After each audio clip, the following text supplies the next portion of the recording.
Swan Dive, c'est un mouvement qui nous permet de renforcer la partie supérieure du dos. Donc ce qu'on va pouvoir ressentir, surtout sur ce mouvement, c'est d'avoir une élévation du corps comparée donc au reste du bas du corps. La première chose qu'on va faire, c'est on imagine une petite balle qui est sous le nombril, pour décoller le nombril et non le ventre du sol. Les pointes de pied sont collées et les talons tombent en extérieur, ce qu'on appelle un V-pilate inversé. On inspire par les côtes sans bouger au sol et en expirant, on décolle le buste et les bras le plus haut possible en montant la poitrine un tout petit peu plus haut. J'inspire par les côtes et en expirant lentement, on redescend. Pour recommencer encore 2 fois ce Swan Dive. On prend conscience du son transverse pour faire une élévation sur l'expiration. Une fois arrivé en haut, là encore, on inspire pour stabiliser le corps et une expiration pour redescendre. Pensez à décoller le nombril du sol. Dernière fois, expirez, montez, tirez vos coudes sans contracter les fessiers. Inspirez, soufflez, redescendez. On augmente le challenge en ramenant les 2 bras le long des cuisses et en poussant donc les mains le plus fort possible sur le côté pour engager une tension au niveau des grands dorsaux. L'option numéro 2, ça sera d'amener à ce qu'on appelle un levier. Donc c'est de tendre les bras, donne plus de poids vers l'avant du corps et travailler donc sur, là encore, un renforcement supérieur à ce qu'on aurait pu avoir, donc les bras fléchis.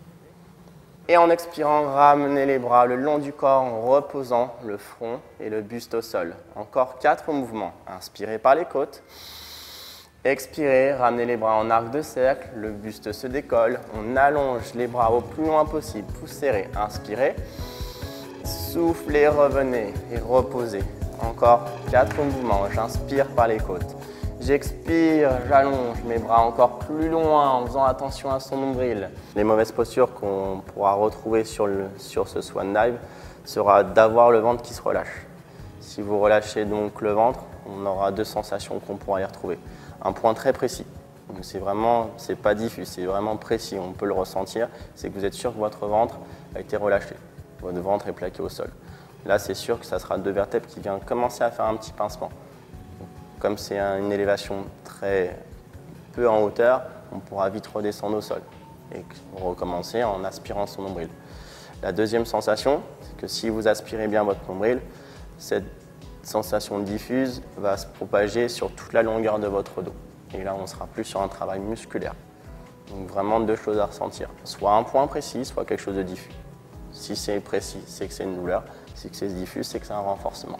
Dernière fois, creusez votre ventre plus fort. Dernière fois, on allonge encore et on expire. On ramène les bras, on monte le buste. On ressent la tension dans les omoplates et on expire pour ramener les bras. Et enfin, reposer la tête et les mains au sol.